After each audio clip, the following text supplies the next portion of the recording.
It is the time of year where we celebrate America, and is there anything more American than baseball confusing everybody with rule changes? Now, I admit something.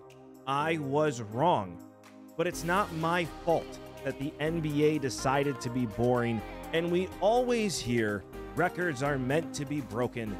But are there certain records that never will? That and more coming up on Sports Talk with Dad right now. Welcome back to another amazing episode of Sports Talk with Dad. As always, my name is Kyle, and I cannot call this Sports Talk with Dad without the man sitting next to me, a man who was there for the signing of the Declaration of Independence, my dad, Tim. I was not there. I'm not that old, but my great-great-great-great-grandfather, Thomas Nelson Jr., did in fact sign the Declaration of Independence. He has a really cool story, too. Thomas Nelson Jr., Battle of Yorktown, his plantation was in the Yorktown area, and the British soldiers had taken over his house for the supply chain, and he got all his family out and everybody in that house out and went to General Washington and said, "You need to blow up my house." Blocked off the supply line, and we end up winning the independence, so cheers. Yes. Look, what those signers gave up, people don't have a clue how many of those people who signed the Declaration lost everything. Yeah, we hear about George Washington, Thomas Jefferson, Ben Franklin. They were all wealthy beforehand. A lot of these guys weren't wealthy when they signed it. And were worse off afterwards. Much worse. Just didn't have anything less. Thomas Nelson Jr. became governor of Virginia at one point. Yeah, but really lived on a small plantation. Yeah, it was the rest of his life, and that was kind of the end of it. 7 or 8 kids. Yeah, it's crazy to think, too, how close we are to the signing of the Declaration of Independence. I mean, if you look at it and take today 80 years of life, right? That's what we expect, is to be alive for 80 years. If you take that's 3 people back. Yeah. And it's 3 80-year-olds. Well, that's all that is. Like we've talked about on this show, Zachary Tyler, former president in the late 1700s. Yeah, his grandson's still alive. We talked about that last week. Yeah. It's just amazing. Something else. He was born in the late 1700s. He was president in the mid 1850s or something. Or in 1840s? Something like that. I have no idea. Not 1940s. That was FDR and Truman. No, 1840s. I don't know. But something else pretty amazing is the fact that the Boston Celtics are now up for sale. Yeah, the ownership group bought them in 2002 for $360 million, and now we're set to make, I've heard some people guess $8 billion. Is going to be between 6 and 8, I think. The Phoenix Suns sold for 4.4, and it's a much smaller market. That's just so crazy to me. $8 billion for a sports franchise. I don't know if it'll be $8 billion. It'll probably be pretty close. At least 6. They just won a championship. They just signed their star player to the largest contract in NBA history. If I were the owners, I would be looking forward to that. They're one of the most famous teams in the world. They're one of the 2 or 3 most iconic franchises in the entire NBA. Them, if not in sports. Yeah. I mean, they're right up there with Dallas and then the Los Angeles Lakers.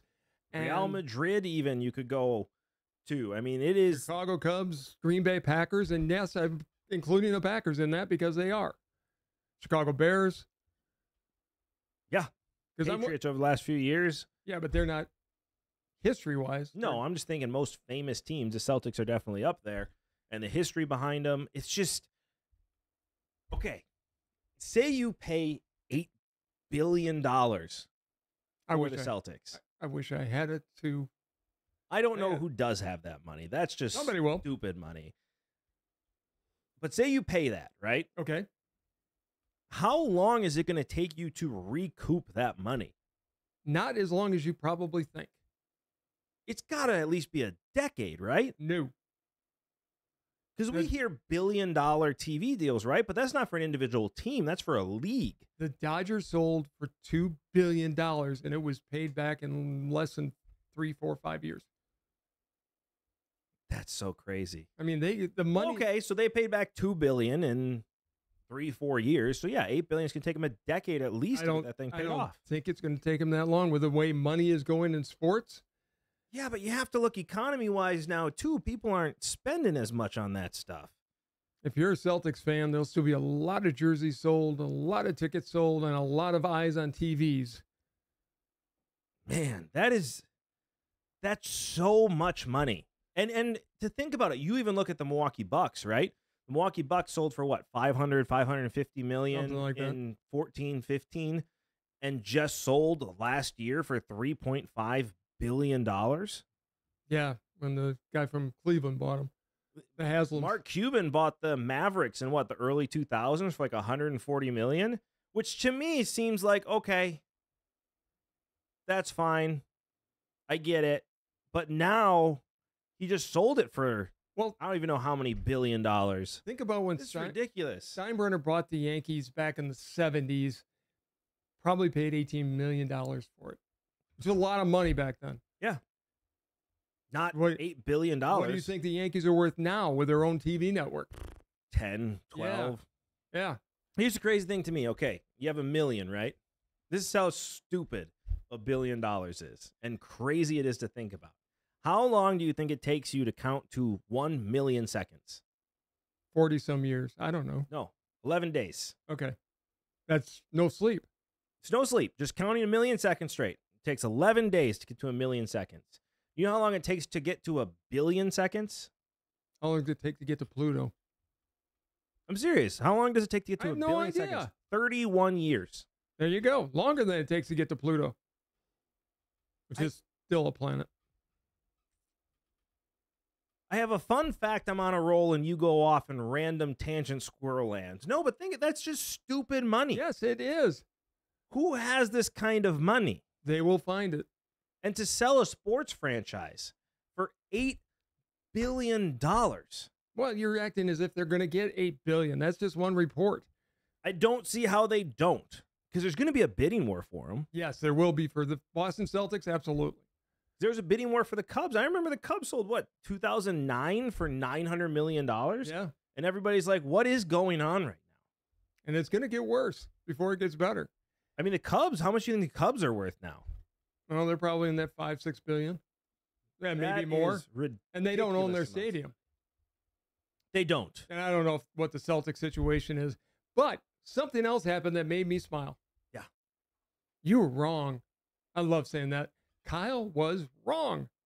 On a technicality. Wrong. I was wrong You were wrong. because the NBA is boring. You were wrong because Bronny James was not drafted by the Detroit Pistons. Because the NBA is boring. The NBA was not going to let anybody but the Lakers draft. And that's ridiculous. Nepotism is alive. If I was I wish the Detroit Pistons would have drafted him. One, because then I'd be right. And make no mistake, that's the number one reason I wish they would have drafted him. But number two, he wasn't going to go and play in Australia. No, that was never happening. No matter what the LeBron family said, if anybody else drafts him besides the Suns or the Lakers, he's going to play in Australia. That was never going to happen. So if the Pistons draft him, you have two things that could happen. One, LeBron's coming to Detroit. Never happened. Not going to happen. There's no love lost between LeBron James and the Detroit Pistons. Correct. Or two, you now have Bronny James ransomed for whatever you want. And you're all about holding somebody ransom to get what you want. Can you imagine the storylines if somebody like the Detroit Pistons drafted LeBron James or Bronny James? It would have been the story of the summer. But It's a win-win for everybody except LeBron, which isn't a bad thing. he's going to get to play with his kid. It will be a It's good great. It's great. I think that's wonderful and blah, blah, blah. It would have been a much more interesting thing if the Pistons, because what else do the Pistons have to lose? They're a terrible franchise. thing. Right. They had a poll out there asking what they should do with the number 5 overall pick. Should they keep it, trade it, or draft Caitlin Clark just for fun? You know what won? Caitlin Clark. Right. Because you know what the top comment was after that poll? We can't get any worse. Can't get any worse. Yeah, and how many times have I told you never challenge worse? You can't get any worse. worst will jump on your head. You're the worst team in the league, and because the NBA draft lottery's rigged, you end up dropping to the fifth place. The Lakers are hoping that this will be Griffey Sr. and Griffey Jr. playing together. It won't. It won't, because Ken Griffey Sr. was an outstanding player in his own right. And Griffey is so is LeBron. Yes, but in the case of Griffey Jr. is one of the few cases where the kid outdid his father. And that took a lot to do, because Griffey Sr. was an outstanding player in his day. Yeah, he was a starter for the Mariners and was on all the Reds World Series teams as a starter. That's what they're hoping for. Bronny James is Thanos Antetokounmpo. Thank you, because I can never pronounce that name. It's Giannis's brother. Same thing on the Bucks. Antetokounmpo. Yeah. Yeah, I mean, you're the 12th player. Right. You're never going to play anyway unless it's garbage time. Bronny will make a difference. Make no mistake, Bronny will play. I will say, for Bronny James' sake, we really don't know what this kid is capable of yet. No, because he comes out of high school, has a heart attack, which blows me away as it is, and then only plays half the season at USC, where he's really just getting back up to speed. And so we don't know what this could be, and that's why I'm saying draft him. You have potential. Are you telling me that anybody, if LeBron James no longer in the league and is not pulling strings, it isn't around anymore, you're telling me that he wouldn't have been drafted in the first round by somebody? Bronny James? Or at least early second round for potential alone? Bronny James would not have been drafted. He's not that good yet. I mean, he's looked good in the Summer League. For potential alone. No. All the late first round, early second round picks are flyer picks anyways. Sure. Bronny's not one of those guys. I don't know about that. If I'm the Pistons, I would have drafted him, because you're getting draft capital or some players back to make your team better. They didn't. And then I would have been right. But you weren't, and therefore I get to say only because the NBA is boring. You are wrong. Nah. Here's another question for you. Yeah. Speaking of Giannis and Thanos. Yeah. Has the Bucks window closed? I think this is their last year. Rumor has it they're shopping Brook Lopez, maybe to the Lakers. You need to get players back. Chris Middleton, he did start to come around at the end of last year. Yeah. Can he stay healthy? You don't know. But they have no capital. They have no room. They can't make many moves. No, if you could trade, I've heard Lakers for Brook Lopez, if you can get like a D'Angelo Russell back. What, do you think they'd make that trade? I don't know. I would. Yeah, but you're going to have to really run it back with this team. No, I'm just saying from a general manager standpoint. Brook Lopez still has gas in the tank. He does, but if you can get a young D'Angelo Russell to really run with that aging team, it makes sense. We're going to see what Dame and Giannis do together. Obviously, in my opinion, this is going to be the same team. I don't think they're going to go anywhere. I think that this is going to be the last year of Giannis and Dame in Milwaukee. Yes, Dame will be gone if they don't win. They're both. I think they have to win for either of them to stay. And I don't think because of Dame and Giannis they're not going to go. I think because of Doc Rivers they're not going to go. Because this may be an unpopular opinion, but Doc Rivers is the Jeff Fisher of the NBA. Except that Jeff Fisher never won and Doc has won. He was a centimeter stretch away. But he didn't get there. I understand, but Doc Rivers won with a team that nobody had ever seen before. It was stacked. It was the first big three. Kevin Garnett comes to the Celtics. They trade for Ray Allen. Paul Pierce is already there. Rajon Rondo comes out of nowhere. Speaking of second-round picks that can do stuff, yeah. I mean, that guy came out of absolutely nowhere. It's what gave LeBron the idea of like, oh, you can just win with three great players. I liked it better when they had to build from within. I agree. Like the Lakers and the Boston Celtics of the 80s did. But he won with a cheat code that nobody had ever used before. Right. And then has played with star teams since then. And I don't even know if he's even made it to a conference finals. Who? Doc Rivers. Don't know. Since the Celtics. Don't know. I mean, he is the Jeff Fisher of the NBA. Everyone thinks he's a great coach, but he never wins anything. He's going to have to prove it to me because right now my gut is saying that we've seen the best of the Bucks and this will be Giannis's last year in Milwaukee. I think so too. I think Darvin Ham coming back as an assistant was something that was really That was missed. good. But I just don't think Doc Rivers is a great coach. I really don't. Here's my hope. Well, I could see Giannis leaving. He wants to go New York, LA, or he goes to Phoenix to reunite with Budenholzer. Well, then that's proof that the Bucks made a mistake in firing him to begin with, which they did. They did. His brother had just died. 3 days prior. Giannis got hurt. They should have looked at Bud and went, go take care of your family. Right. Mourn. We'll talk next season. But instead, they fired him for a coach nobody's ever heard of, who they then fire mid-season. With a better record ending up than Doc Rivers And had. by the way, you're now paying 3 coaches next year as well. Correct. Although they might be off the hook because Bud took another job. Maybe. I don't know how that works. In the NFL, I think that's I don't know. I don't know. Well, here's the next question I've got for you. Chris Paul signed with the Spurs. Yeah. Young team, didn't win much this year. Right. Will Chris Paul get them to the playoffs? No. He's 38 years old. I think he's going to be a good mentor to the young players on that team. I really think this is more of Chris Paul getting ready for a coaching career. I think this is a step where he's learning from Popovich and being that leader on the floor, where after he's done playing, which I think is probably after this year, he's going to transition to be an assistant on Popovich's squad and eventually take over as the head coach of the San Antonio Spurs. Well, if you're going to learn from anybody, Popovich is Right. one of the best. I think that's what all this is. The other big signing that I saw, and then health is going to be dependent on all of this, but Paul George to the 76ers. If he can stay healthy, that makes them a very dangerous team. I think it makes them the favorite in the East. I think Paul George is the best running mate that Embiid has had. That'll make them very dangerous. I just don't see the Bucks having the legs to make it. Literally the legs. Giannis has gotten hurt the last 2 years. The Knicks are going to be better next year. Maybe. They'll be better the year after when Giannis goes to the Knicks. Maybe. Boston's running it back. Miami's always in the hunt. Yeah. Jimmy Butler's getting older, though, too. Yeah. I just think that if Paul George can stay healthy, the 76ers, I think, are going to be very dangerous. If he can stay healthy. That's a giant. I mean, he and Kawhi, talk about robbing the bank. They literally got paid to sit on the bench for most of the season. And then when they had to show up in the playoffs, they were terrible.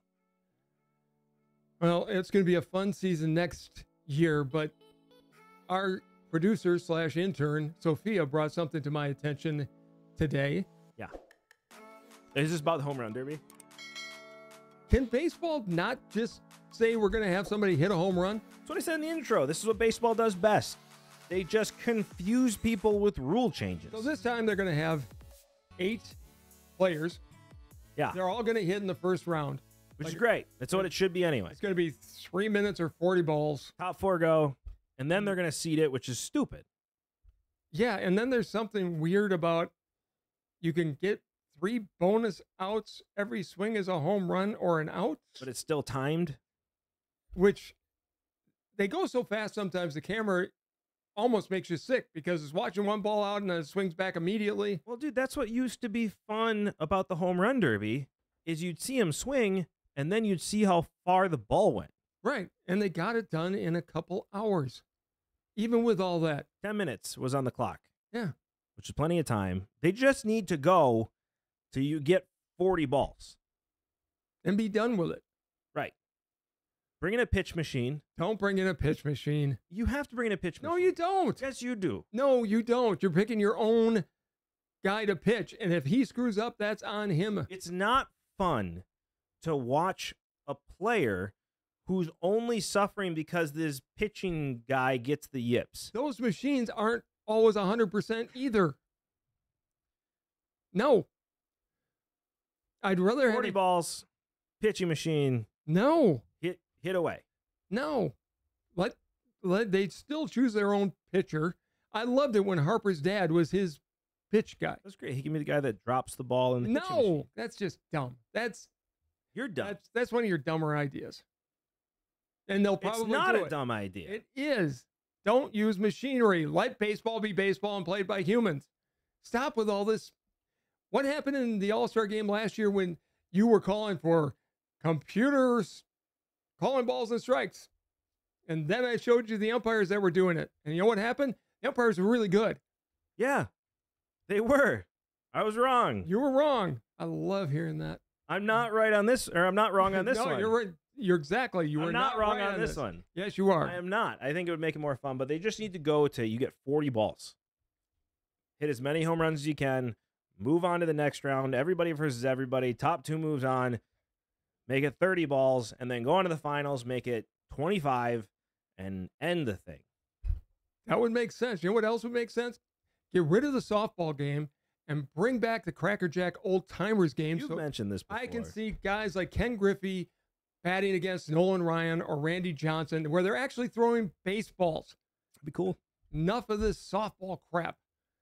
I'm tired of it. If you're an old timer player, do you really want to go though and show yourself Yes. not at your best? The first time they did it, Warren Spahn was pitching to a guy who was 75-year-old, and he was a guy named Luke Appling. Yeah. And Luke Appling hit a home run.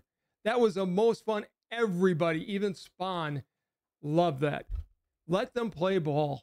I want to see Ken Griffey Jr. I want to see Nolan Ryan, Randy Johnson, Greg Maddux. Notice I'm naming all the pitchers. But the players from the old that are retired, I want to see them play. And no, it's not like a real game, but you know what? It's still entertaining. Talk to the old timers in between innings. I want to hear from the guys I watch.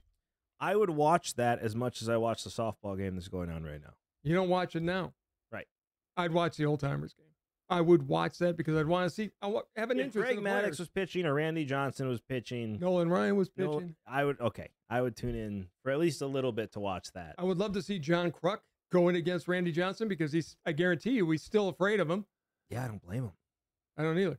Maybe he did another bird. That would be cool. That would be not going to happen. But One of the most random things to ever happen. Even PETA was like, I don't know what you do in this situation. It is what it is. they tried to complain about it, and then somebody said, yeah, the odds of this happening are like 1 in 64 Virgilian. Right. I mean, It's just a fluke. The bird was suicidal. I don't even think a bird could have planned that. It's just like bird swooping down, ball hits him, random. Just was what it was. It was brilliant. One more thing about the All-Star game that I personally would like to see. Stop wearing these same uniforms. Go back to wearing, if it's American League home game, all the American League players wear their home jerseys and their home hat. Put a special patch on it that says All-Star game.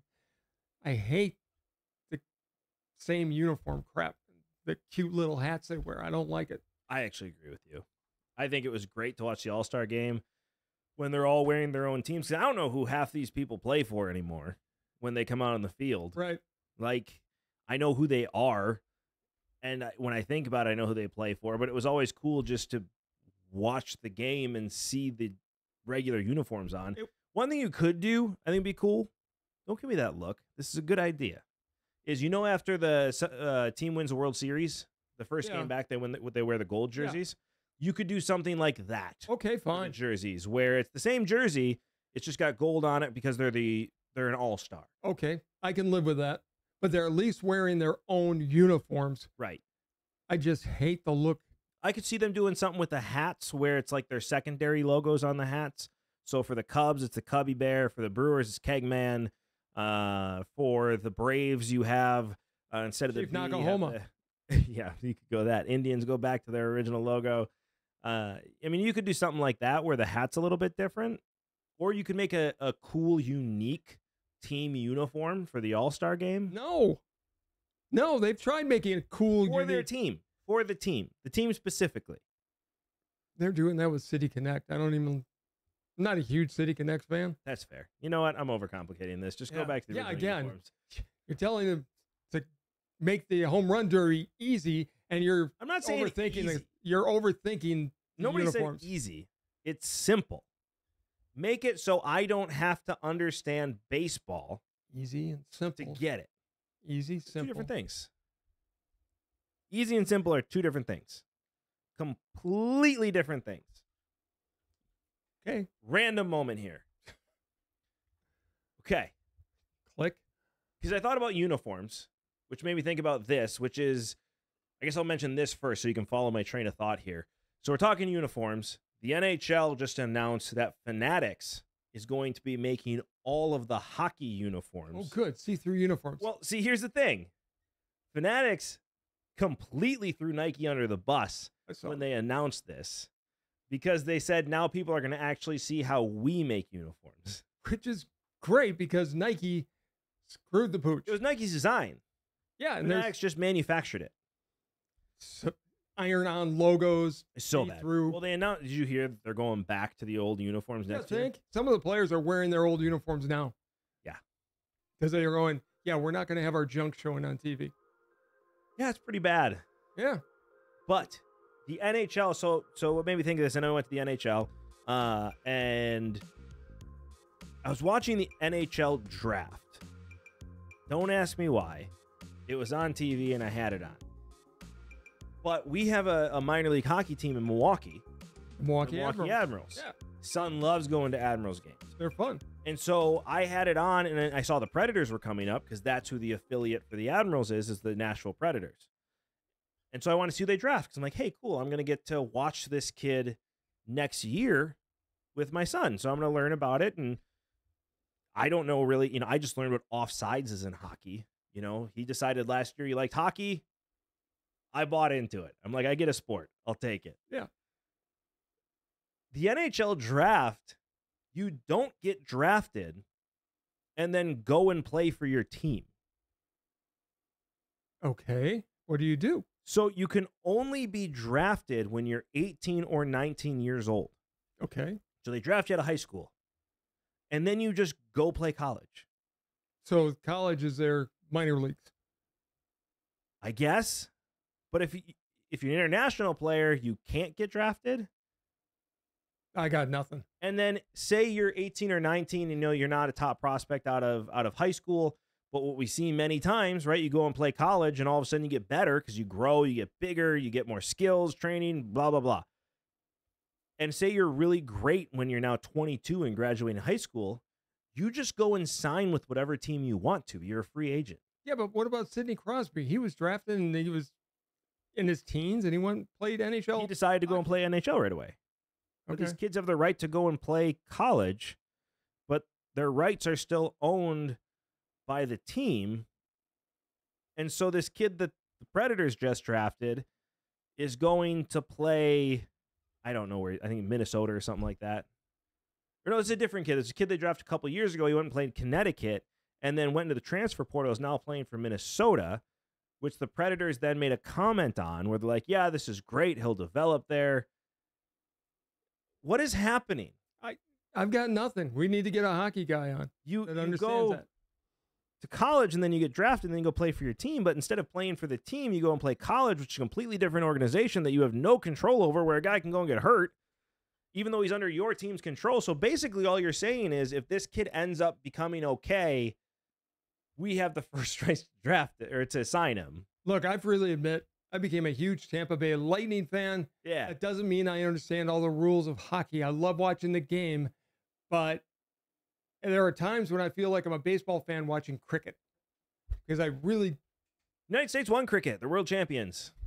Oh, that was cool. Don't know anything about it, but it's an interesting game because there's a lot of intricate rules, but it's, understandable, unlike baseball if you've never seen it before. Speaking of that, I like to watch YouTube at like 2 a.m. and I send you shorts. Yeah, you're the reason I don't keep my phone in my bedroom with me anymore. Well, that's good. I'm sure your wife is happy about you sleeping too.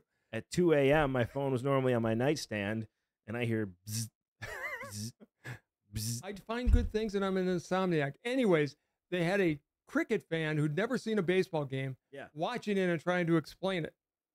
And they had a baseball fan who'd never seen cricket watching and trying to explain it. I didn't understand cricket. The cricket fan who's watching baseball, I'm yelling at the screen going, well, you idiot, of course. It's 3 balls and 2 strikes. It's in the strike zone. You should know that by now. What are you talking about? And then I thought about it, and it's like, probably not. It's like going to Mars. And anything I know about cricket, I learned from the TV show Bluey. The cartoon? Yeah, because they like cricket in Australia, I guess. I think they do. Yeah. They have Australian rules. But cricket Football, or too. baseball came from cricket, right? Yes, and another English sport called rounders, which I know nothing about. It's a movie with Matt Damon. It was, but not in this case. Cricket makes no sense to me, but hockey is making, the more I get to know it, the less sense it makes. What I do know is that Utah is going to be the Yeti. Which is cool. It's a great name. That slipped at the draft, where the That's- guys like, we're extremely excited to have him a member of the Utah Yeti. I was like, you weren't supposed to say that. I hope the uniforms are cool. The uniforms now are lame. They look like a hockey club. Well, they. Just say Utah Cross. I mean, they're cool in their own right, but I want the I hope Yeti they on go there. back to the 90s cartoon style, like the Toronto Raptors were. Or the Mighty Ducks. Or the Mighty Ducks. They went back to the Ducks. They should. Did you see that, though? Yeah. Have you seen the new uniforms, the orange ones? I did see a picture of it. They are awesome. I love cartoon type things like that. I hope they do, because then they'll go, style will go back to modern again, and then they'll update it. But But the Yeti, having him come out of a mountain or something, just kind of hanging out of the mountain, it would look very busting cool. out of the jersey. Yeah, it'd look But awesome. it's not. It's just going to be a tat on there, and it's going to look dumb. That's it. But I hope not. But I do need help from the audience here, because I don't understand this draft at all. It still makes no sense to me. So I need you to comment below and tell me how this all works, because my son's asking me questions. I have no clue. So please comment down below, and while you're down there, like, subscribe, and hit that notification bell so you get to enjoy this show as much as we enjoy making it. And forgive us for not knowing what this is all about, but we're It makes no We're- sense. we're How do you hockey- get drafted but not go play for your team? hockey fans. I like watching hockey. I love watching hockey. I don't understand how the draft works. I don't Ask either. me to name 10 players. I'll try. Do you hear Stamkos is going to be a Nashville Predator? Yeah, he's going to the Predators. 32 million reasons. That's sad. I loved watching him in Tampa. Yeah, he was Tampa hockey. He was Tampa hockey, and he will obviously have his number retired there. I'm sure he'll live down there and be a Yeah. part of the community. Was he drafted? Yeah, and then he went to play college, and then he came back. I have no idea. I don't know how it works. He was there when I got there, and he was on the team when I went to my first Lightning game, and I fell in love with it because Tampa Bay has also got one of the best arenas for hockey ever. Oh, Emily's great. Emily was great, and it just, you're right on top of the game, and it's so much fun. And I'm a ticket snob anyway, so I'm going to have good seats. Yeah, thanks for passing that on to me. If I'm going to go to a game, I'm going to sit in a good seat. Well, you know what I'm going to do? If I'm going to draft a player, he's going to come and play for my team. Not if he's not good enough yet. Well, then you put him in the minors. You're okay. And then international players don't get drafted. Okay. They're just free agents. You're asking serious questions. I'm sure we'll have a hockey fan that will explain I'm just it saying, to if us. I'm a player, what I want to happen to me is I don't want to be drafted. I want to suck in high school, then become really good in college, and then sign with whatever team I want. Why wouldn't you play for your team that drafted you? I don't know. Every other sport, you get drafted, and if you sign with that team, you go and play for that team. It's almost like in the NFL, they had the draft when they were 18, 19, and then they go to play at Wisconsin or Ohio State or Georgia. And then if they get to be good, they come back and play for you. Right. Weird. That's dumb. I It don't know. makes no sense. I need somebody to explain this to me, because I don't get it. Okay. As long as we're on hockey, one of my random middle of the night videos came up. Okay. Records that will never be broken. Oh, yeah. Wayne Gretzky, 2,857 career, 2,857 career points, goals, assists, however they score it. I see. That's another thing in hockey. I don't get points. The next closest is at like 1,900. Yeah, but I don't know what that means. I think it's goals, assists. Is that it? It just combine goals and assists, and that's points? I'm going to say that. Is it one per? I don't know. I really don't. All I know is Wayne Gretzky, they call him the Great One for a reason. I mean, he's blown away all the other records. Nobody's even close. Yeah. He's the greatest hockey player of all time. He scored a bunch of points that I don't know what they mean. I don't understand. Okay. I need to learn hockey better because my son likes hockey, and I'm no help to him at all. I was like, that's a goal. That's an assist. Now I know offsides, and I'm out. Okay, I'm confused by this. You know who one of my best friends in the world is. He's a hockey super freak. Yeah, he needs to explain. But the problem is, though, because we've talked to him before, and he talks to me like I would talk to somebody that didn't understand baseball. It's like, yeah, it's easy. You do this, this, this, this, this. Well, I'll have him. And I have no idea how this. Just ask him about the draft. I have to know how this works, and ask him about points because I don't know what the hell this means either. I will have Spotto in kindergarten language explain it to you. Don't know if it's going to help me.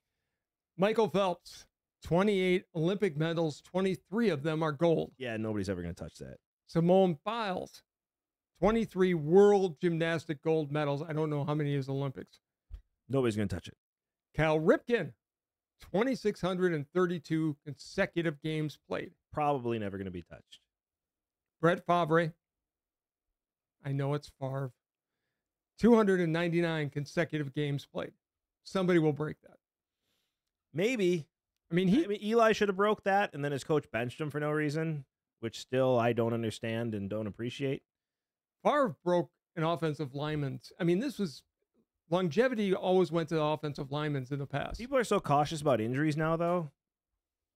I mean, especially with concussions in football. Like if you have a concussion, you're sitting out. Where Brett Favre came back into a game after getting knocked out cold. Yeah. You know, Steve Largent came back into a game after being knocked out cold. You know, it's just a different game. So in today's game, I don't know if that can ever be touched. If it's going to be broken, it's going to be by a quarterback. I'm not sure. It could probably be broken by an offensive lineman. I don't think so. Look at Joe Thomas. Retired after 9 years. I know. 10, I thought. But he never missed a game until he got hurt. I know. Till he got hurt. Tom Brady, 7 Super Bowls.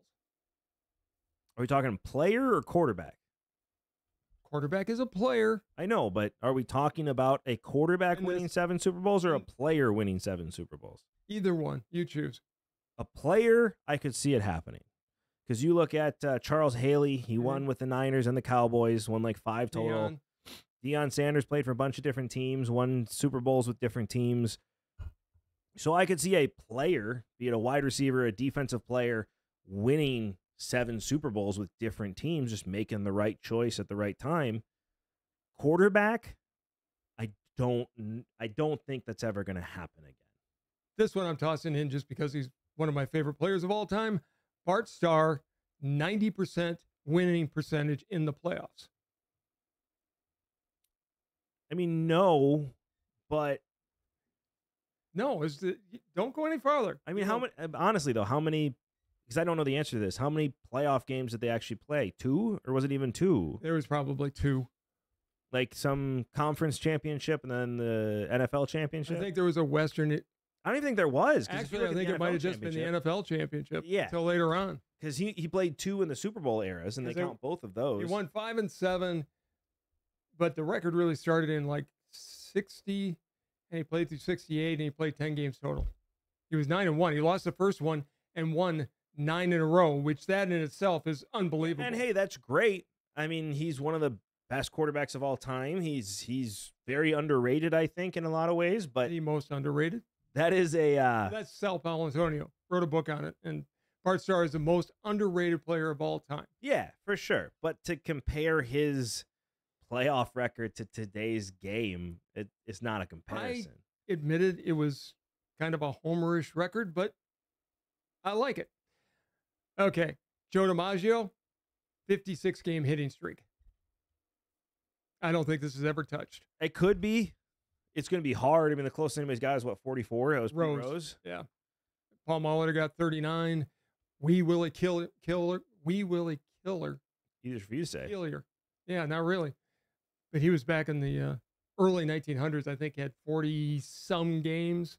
I mean, it's one of those that could be broken, but very unlikely.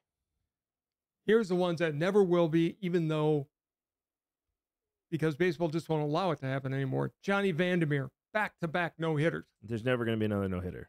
Nolan Ryan, 7 no-hitters. Baseball's never going to allow another no-hitter. Another Nolan Ryan stat, 5,714 strikeouts. People don't pitch the same way anymore. Number 2 is Randy Johnson, and he's 900 behind him. Just amazing. Yeah, I mean, nobody was going to touch that in the way people played back then, let alone people don't pitch 3 innings anymore. Which is ridiculous. You get to 5, you've lasted a long game, which is a joke. Can you imagine Craig Counsell telling Nolan Ryan, who had a no-hitter in 7, I'm pulling you out? I mean, considering Nolan Ryan at 40 years old beat the crap out of a 27-year-old. Robin Ventura. No, I don't think Counsell would have the balls. I don't think so either, but I wish he would. Because Nolan Ryan at 80 would kick the shit out of him. Yeah, probably. Okay, Jerry Rice. Yeah. 22,895 receiving yards. 100% be broken. I think so. If Larry Fitzgerald had a better quarterback, it would have been broken.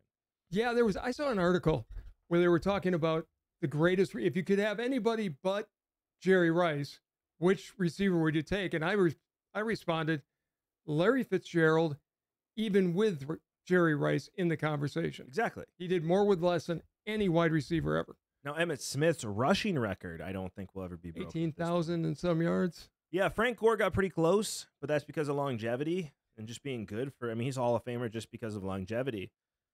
But the way NFL is now, I don't see anybody touching that. But because of that, I do think that the receiving yards is going to be broken at some point. Do you think anybody's going to get to the Eric Dickerson 2,100 yards in a season? Not pure rushing yards, no.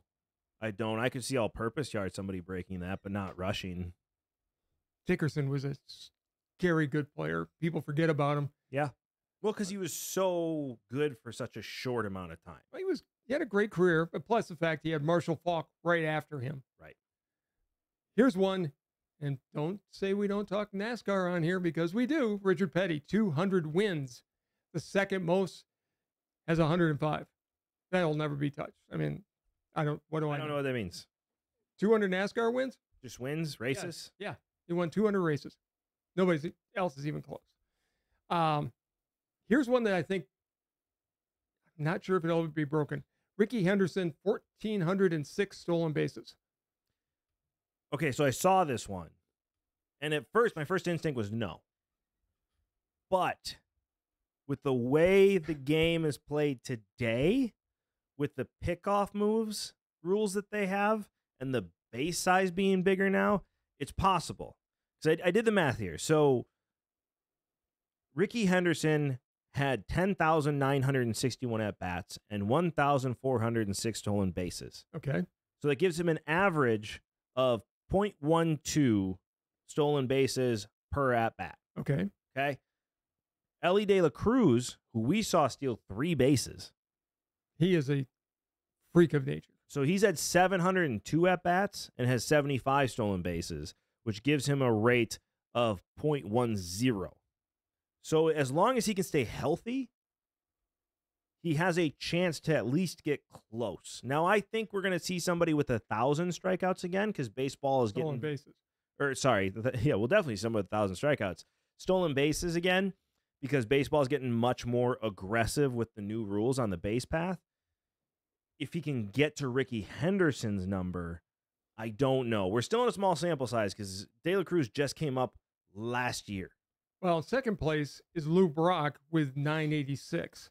Yeah, but then it was Ricky Henderson in the 80s was very aggressive base running, and he fit that style very well. And then baseball started to really go away from aggressive style of play, and now we're starting to see it come back into trend. I'd like to see it. He broke the record in Milwaukee, actually. In County? Had to have been. When did he break it? I think it was... Well, he broke in the 80s, right? Late 80s. Early 90s? Yeah, it definitely was then. Okay, here's the next one. These are some of my favorite. Tiger Woods, 683 weeks ranked number 1. That's crazy. He also made 142 consecutive cuts. That means he played the first 2 days and was good enough so he could play the weekend. 142 straight times. The next closest, and this was back in the 40s, was Byron Nelson, 113. Yeah, I don't think anybody's going to touch those. Tiger Woods was a very, very special player. I don't think we'll ever see somebody like him again. And isn't he? He's tied with Sam Snead with 82 wins. wins. He needs one more to break the record. He desperately wants that record. He does. Because the Masters, he's not going to get to anymore. Or the majors, I'm sorry. The majors, he's not. Well, and that was my next one. Jack Nicklaus, 18 majors. Somebody could break that. They could. It's going to be tough. I mean, it's going to have to be somebody with Tiger-like skills and dominance. It's dominance over a long period of time. We've seen dominance besides Tiger Woods in golf. We saw Rory really dominant for a year and a half. We see Scotty Scheffler being dominant right now. So it's not like we haven't seen people dominate the sport of golf for a short amount of time. It's a matter if they can do it for a long period. Look, Jack's last major was in 1986. Tiger's last major was 19, and he came out in 97. Yeah. So he played for what, 22 years? Something like that. He won Tiger's biggest record? Winning a U.S. Open with a broken leg. Well, and here's the thing. Tiger would have I think Tiger might have had 24 if he had stayed healthy. Yes. I will give you that. He had the broken or torn ACL and broken leg, whatever it was. He had the back issues then, which really started to mess with him. Mm-hmm. And then finally he wins a Masters. He starts to come back, and then he's in an accident where he should have lost his leg. Yes, and people don't. We've talked about that if it would have been any other human being. If it's you or me, our legs are gone. Right. They don't even try to save it. No. The only reason he still has a leg right now is because he came in and the doctor said, I'm not going to be the person that cuts off Tiger Woods' leg. Right. That's all that was. So if you take away that plus all the personal drama he went through at the same time he was hurt. Yeah, because that would have been in the 2007 or 8 period when he was in his prime and he was dominant. Yeah, 2008, he gets hurt, and then right after that, things kind of start to spiral. His dad died, and all the affair stuff came out. The painkiller addiction happened. And I still will always say I think he bulked up too much. There's something to that. I don't think I think he would have been better off to have more lean muscle. Yeah, but there's also, you look today, man, with working out, this whole scientific way of working out, listen, just pick up the damn weights and lift them. I'm really sick and tired. I see at the gym all the time. These people doing stupid exercises they've seen on YouTube. It's like, just pick up the weight and lift it. It's not that complicated. Just lift the weight. Eat healthy, work out, don't strain your muscles. I mean, I see people do things where I'm like, you're going to hurt yourself. And they probably do. I had one the other day. I had to help a kid because he was doing some sort of weird bench press thing with dumbbells. I don't know what the hell he was doing. But he's popping up really hard, his elbow. Ouch. And he had very thin arms, so you could see it just pop. And I had to go up and say, I'm like, kid, you can't. You're going to hurt yourself doing that. That hurts even. Can you imagine having a heavy, he was only using like 15 pounds. He was a small kid. But can you imagine like even a 30-pound weight just popping your elbow? Mm-hmm. I mean, it's just going to fall. You're going to break your elbow. But people do stuff like that all the time. It's like, where did you see this? Well, and stop it. There's ego that gets involved. I can lift 70, 80 pounds and do 10, 12 of these reps. It's stupid. Don't do it. Well, it's great if you can, but have good form so you don't kill yourself. And don't follow these stupid online trends and do these workouts that don't make sense. Just pick up the weight and go. That's why people don't want to work out. They see all the stuff. They're like, well, I have to do this. That. No, just pick up the weight and lift it. That's all you have to do. Okay. All right, I'm off my spiel. But yes, I do think Tiger Woods may have gotten too big. I don't think he focused on stretching as much, which could easily have caused the back issue because he was really big in the shoulders and everything. And he was very narrow at the waist. And that's a lot of weight to twist with. Yes, and he had a huge twist back then. He did. And so I think over time, if it wasn't the muscle, like you said, I mean, you saw his golf swing. It was whipping it around. And just over time, your back can only handle that for so long. Here's one I'm not sure will ever be broken because it stood for several years now. Usain Bolt, 9.58 seconds in 100 meters. That's one of those where when I first looked at it, I was like, yeah, people keep breaking these records all the time. humans get stronger and faster, and that's just how it works. But if you think about that, that's a human being running 27, 28 miles per hour. That's insane. That is just insane. I don't know. I mean, he's breaking the speed limit in a school zone, running. He's a freak of nature. I don't know if we're ever, because at some point humans can only do so much. Well, and without performance enhancers, at least. I don't think anybody's ever going to break a 9-second 100 meters. No. So I don't know how much faster humans can get. I mean, the record for the mile is like 3 minutes and 43 seconds. And I remember when hearing reports, this happened before I was born, but Roger Bannister broke the 4-minute mile, and people thought your heart would explode if you ever ran that fast. Yeah. No woman has broken. But that's kind of the idea, though, where it's like, okay, people thought that back in the day, and obviously that's not right. You know, now people have beat that by almost 20 seconds. No woman has broken the 4-minute mile. I think it's 4:07. 4:07 right now. That's the record. Yeah. A woman will break a 4-minute Yes. mile at some point. That's going to happen. I just, again, you look at, because he beat, second place is 9.69 in the 100 meter. Which is a second. A tenth of a second. Yeah. That's a big difference. And so to get to second. Wasn't that his teammate as well? His teammate tied second place. Yeah, because there was a guy, an American, I think, who said it in the 90s or something, and then he had a teammate that I think tied it. Usain Bolt did. I just don't know. I mean, to get a tenth of a second faster than second place, that's extremely impressive. I don't know how much faster human beings can actually run. It's going to be interesting to see what the times are in Paris at the Olympics. Yeah, I don't know. Close. I mean, Usain Bolt broke that, 10 years ago, and nobody's come close. Not even close. And here's my last one. Henry Aaron, 755 legal home runs. Yeah, I mean, his home runs were legal. Yeah, he's got the record, 755. Barry Bonds' home runs were, I mean, he didn't go to jail. No, but he cheated to get them. Okay. We don't talk about those. We talk about guys who legitimately did it because of their skill and athleticism, not because they have a pharmacy floating through their body. Yeah, but never mind. I'm not even going there with you. Yes, I do think this one will be broken. And I agree with what you said last week's show, too. I looked up Candlestick Park after our show. Oh, for the Willie Mays? For Willie Mays. I didn't realize how long that park was. And the wind was constantly blowing in. Right. The bay doesn't help you. No. Well, there's an old saying that the longest winter I ever spent was a summer I spent in San Francisco. Right. It gets very cold there. Balls don't travel. And he still hit 660. Yeah. If he would, I agree with you. He owns the home run record had he played anywhere but San Francisco. If he would have been in Atlanta at the same time Aaron was, I think he gets close to maybe even get close to 800. He probably has the single season record for home runs still. I don't know if he would have gotten the 73. He certainly would have broken the 61 record. Right. Because he was that. I mean, Aaron and Mays were both 5 I'm not counting the 73. I'm talking. Yeah. Well, I'm not either. I counted the 61. Aaron's and Mays were both 5-tool players. Yeah. Willie was just a step above. He was a different animal. He was a different animal. Henry Aaron had the fastest wrists and strongest wrists in history. He never hit 50 home runs.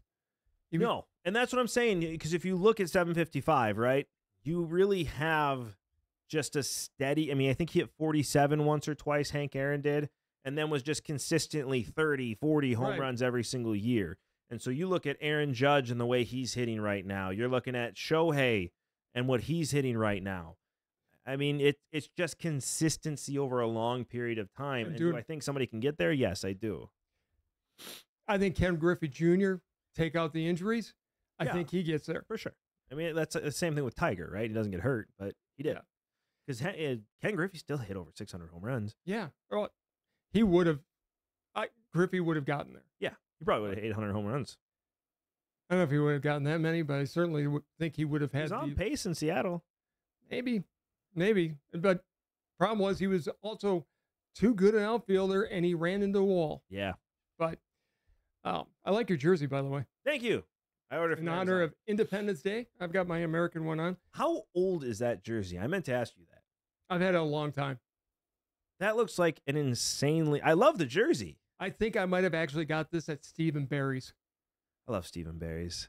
For those of you who don't know Stephen Barry's, it was a Midwest store. You go there, almost everything was $10. Yeah. A lot of Christmas. I loved it in high school because you'd see sweatshirts from the most random schools like UT Knoxville. Yes. Just random sweaters, and they were $10 a piece. Yeah. And so you always knew where they got the sweatshirt from, because where else would you get a sweatshirt like that from? But in the unfortunately, it didn't last. In the Madison, Wisconsin area, a lot of Christmases were filled with Stephen Barry boxes. Yeah, it was $10 sweatshirts. It was awesome. It was great. And you had DePaul in there. You had, I mean, you name it, you had it in there. They had all the big ones, USC. They had UW. I went to UW lacrosse. They had a UW lacrosse tennis one there one time. Yeah. It's just like, this is weird. Their pricing, they just priced themselves out of business. All right. So besides this, we've had some bad weather up here. And I love movies. You love movies. Sure. I made a list. I want you to react to them and let me know if these are on your list of movies that you'll lay down the remote for. Okay. No matter where it is in the movie, you stop. Okay. Major League. Yeah, probably. Shawshank Redemption. Used to be. It's on TV all the time. I've seen the thing a billion times. And the next one's in the same category, The Fugitive. Love the movie. I've seen it too many times. It's on TV always. Yeah, I don't think so anymore. Fugitive maybe more so. Shawshank Redemption's not for me anymore. Again, I could fall asleep to that movie because I know it in my sleep. Fugitive is just a great movie. It is a great movie. Tombstone, one of the greatest westerns ever made. Yep, I would stop watch that. You're wrong. Before I even say this one, you're wrong. Any John Wayne Western, McClintock, Rio Bravo, Fort Apache, any of them, they're all great. Yeah, it's all the same movie. It's not all the same movie. We've had this argument. Yes, and it's not. They are all, does he either die or ride off in the sunset in every single one of those movies? Not everyone. In every single one of those movies, does he die or ride off in the sunset? He only dies in 2. Okay. In the other ones, does he ride off into the sunset? Bruce Dern, by the way, who's the guy answering my question. Hold on. Bruce Dern is the guy who killed him in the Cowboys. He is still to this day hated by some people because he killed John Wayne. Yeah, because everyone wanted to see him ride off into the sunset like he did in every other movie. Yeah, well, Bruce Dern ended up getting it in the end. He got dragged into the river. I hate you. I love John Wayne movies. I'm not saying they're bad movies. Yes, you are. You won't watch them. Because I've seen them. No, you haven't. You've seen one John Wayne movie. You've seen every single John Wayne movie. Put in the comments that he's wrong. I'd really appreciate that. Next one up, Hoosiers. Yeah, definitely. I sent you the pictures of the gym, right? Yeah, when you went there? Yeah, well, I was coming back from North Carolina. I stopped at the gym that they filmed Hoosiers at. It's about 200 miles from the actual city or community village that Hoosiers was based on, but they've turned the gym into a tourist attraction. That's awesome. I didn't get to like see Field of Dreams. Kind of. Yeah. You can walk in there in the middle of nowhere and nothing good happens, and so you stop. Well, this is in the middle of nowhere, Indiana. I will tell you that. Yeah. There's not much good in Indiana. Nothing personal to anybody that's from Indiana. I was going to say, we have viewers from Indiana. Don't even they know it's a crappy state. I don't know what to tell you. South Bend is great. Indianapolis is Indianapolis. Yeah. South Bend is great. The Replacements. Too many times. It's been on TV too many times. I've never seen the uncut version. I have. Okay. They cut out some foul language. I mean, it's the same movie. Rocky, any of them but 5, because that doesn't exist. Rocky Balboa, Rocky 1, Rocky 3 is not my favorite. I don't know. I was going to say, I don't know if I'd stay for 3. It's a good movie. Depends on what kind of a mood I'm in. That's a fair point. But Rocky 1 for sure, 2, 4, probably Balboa. No. I probably wouldn't sit for Balboa. I watched Creed. I wasn't as big of a fan. Rocky Balboa is one of my favorites. favorites. Depends where it is in the movie, because that movie starts so slow. I love that movie. The greatest single speech in maybe in all movies. Yeah, I can agree with that. The Great Escape, which I don't know if you've even heard of. For me, I have. It's a movie. Is that the one with Alcatraz? No, it's a movie about a World War II escape from a German prison camp, based on a true story. 76. Like Hogan's Heroes? Yeah, except this is real. 76 guys escaped from a German prison camp. Wait. Hogan's Heroes wasn't real? Stop it. 76 men escaped, tunneled out of a German prison camp. They caught 50 of them and just killed them in cold blood. Yeah. So it's, they were Nazis. Yeah, they're not good people. Not good people.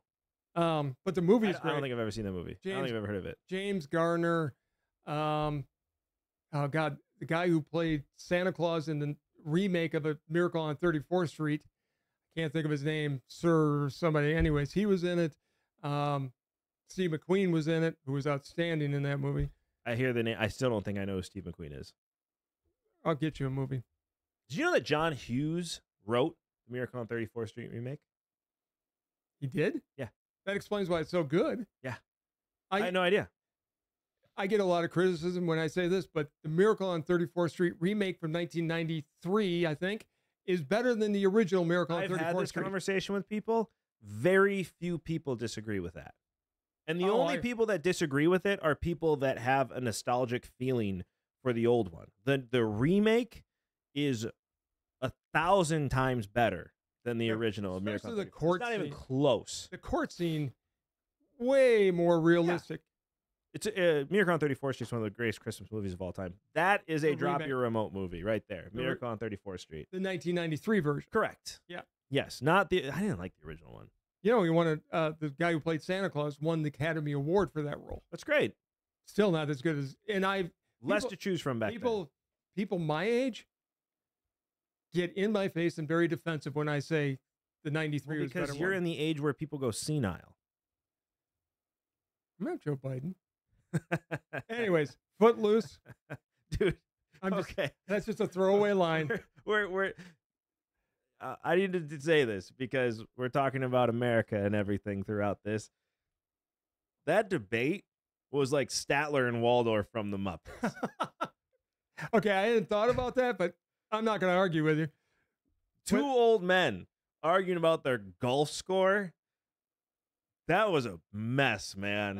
That was like, we can do better. Well, we can do younger for sure. Dude, just two 80-year-olds arguing. I was waiting for Fozzie Bear to come out to start making jokes. It was Statler and Waldorf from the damn Muppets. Okay, fine. That's not going to get out of my head now. You're welcome. That's all I see anymore. Footloose? No. Ferris Bueller's Day Off. Footloose, if it's in the right spot in the movie, I'll watch it. Ferris Bueller's Day Off. I've seen it too many times because it's, again, on all the time. Yep. Batman, other than the Christian Bale's, with the Dark Knight is the greatest movie. Wait. With the exception of the Heath Ledger one, which is Dark Knight, the greatest Batman movie ever made. It's the greatest superhero movie ever made. But I don't like Christian Bale. I can't understand him. Well, in the first one, that wasn't him. They had somebody else do the voice of Batman. The second one was great. The third one sucked. This is a bad movie. The 1989's version I like. I like that one. I even like the second one wasn't as bad. I like the George Clooney one. I like George Clooney one. Wasn't a big fan of the Val Kilmer one. I didn't like I loved Jim Carrey. I like Tommy Lee Jones. I did not like their portrayals of the bad guys. Of the Riddler and Two-Face. And I love Val Kilmer. Didn't like his portrayal of Batman. I didn't like Danny DeVito as the Penguin that much. It was way too dark. I don't mind it being dark. You know who was really good in that? It was Christopher Walken as the bad guy. Christopher Walken was great in almost everything he's in, including movies like The Jersey Boys, which you've never seen because, as you've told me 1,000 times, I saw the real one in New York City on Broadway. Watching it, it wasn't as good. When you've seen perfection, why rewatch it? I hate you. I'm just saying. It's like remaking Major League. You just don't do it, which they're talking about doing. That movie's never going to get made. No. Never happen. A couple other ones that I will always watch. Alistair Sim's Christmas Carol. That is, and Jim Carrey's a Christmas Carol. Jim Carrey's Christmas Carol. I will stop and watch those. The truest version of the book ever made. The Jim Carrey one. Yes. Yeah. Wonderful Life. If it's on at Christmas time, I'll watch. watch that. I will. Well, good for you. I wouldn't. You're wrong. Okay. It's one of the greatest movies ever made. Watch it. I'll also watch Seen it. Willy Wonka and the Chocolate Factory. Well, that's my all-time favorite movie. And here's one that I love that you ruined for my grandchildren. The greatest, the one with Radigan, Great Mouse Detective.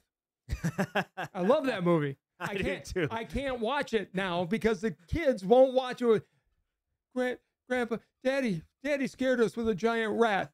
I watched that movie with the kids when they're like 4 or 5 years old, not realizing how scary that movie actually is. That is a terrifying movie. Yeah, and especially when you're like 5 years old, it's a giant rat. It starts with a kid getting kidnapped and another mouse getting killed by Radigan. Yeah, it was evil. Dude, that's a dark movie. But I like it. And then all the songs are like super creepy. That's a dark movie. But it's a great movie. It is a great movie. And I can't watch anymore because Kids won't watch it. They don't like it. I've tried it a couple times. I gave Grayson nightmares on my that one. God. He was not having it. They were over at my place and they were just like, Grandpa, we can't watch this. Dude, Don't make us. I felt so bad. Because I saw how, I'm like. Go with a feeling. Well, my thought was, it's like, okay, I see how creepy this is. Just because. Let's get through it because it's going to get happier. And it never did. Just because one of your cousins showed you the movie It when you were 5 years old doesn't mean you had to traumatize your own children. The last thing I want to do is traumatize my kids with movies. Well, I didn't know how freaky that movie was. I had no idea. And that is not a very happy kids movie. I got to be honest with you. When you came in and said, Dad, I let him watch Great Mouse Detective, I'm like, you did what? Yeah. Because we watched The Rescuers. Sure. The Rescuers Down Under. That's I didn't like the original Rescuers as much. I loved Rescuers Down Under. Five-O Goes West. Yeah, we were going through all the old Disney and Universal movies, and then I'm like, dude, I loved this movie as a kid. The kids will love this. Instantly knew I made a mistake. You didn't see it until you were 10 or 11 years old. I didn't know that. I had no idea. But now I do. Don't let your 5-year-old watch The Great Mouse Detective. But it is a really good movie. It is a great movie. So, yes, that is a remote dropper for me, believe it or not. And I just thought of one more record that will never be broken. Okay. How many times have the Seattle Mariners gone to the playoffs? 5. Yeah, that's tied with how many ruptured testicles they've got. It's a record never to be broken. It's a disgusting record. But it made me wince so bad the first time I heard it. But it's a great record. Random. What you keep in your brain surprises me. Yeah, it does me too. Many people wish I wouldn't keep some of these things in my brain. That one just hurts to even think about. And for you women who are watching us, you have no idea how much that hurts. Well, they have babies, so I'm pretty sure they know. Like, I take getting hit in the nuts versus dealing with, labor pains. That sounds pretty bad. Yeah, you think. But how... I mean, I don't even want to know what the hell you're looking at that you got that stat. I was watching a tennis match back in the day, and I saw the guy who went into shock and later died. Guy hit a serve with a wooden racket that came up and caught him in the groin, and the guy died. We've had a great show today, but as you all know, I don't even know if I want to give you this last word anymore. As you all know, you cannot have a conversation with your dad without your father getting the last word, so it is all you. Thursday is Independence Day. I don't call it July 4th, I call it Independence Day. The 248th anniversary of the day we signed our Declaration of Independence from England.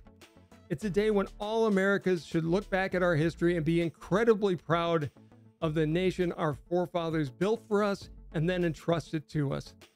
Were we 100% perfect all of the time? Of course not. But as a country, the United States is as close to perfect as the world has ever known. We fought wars, and unlike other countries, we didn't seek to make those lands ours. We actually rebuilt them and turn those lands back over to the people so they could govern themselves. It's important to teach our children to be proud of the United States because patriotism has to be taught. It's not going to be learned through osmosis. Teach your kids that when they see someone in uniform who fought and fights to protect us, to look at them with pride and admiration and to thank them. They don't have to do what they do, they choose to do it. Remember those hundreds of thousands of our fellow Americans who have, as Abraham Lincoln said in the Gettysburg Address, given their full measure of devotion to our country. It's their sacrifice that makes the United States special. That's why we should also be proud of July 4th, 1776, the day that we became an independent country and declared our independence from England. Happy Independence Day, everybody. Thank you, as always, so much for watching. This has been Sports Talk with Dad. See you next time. Bye, everybody.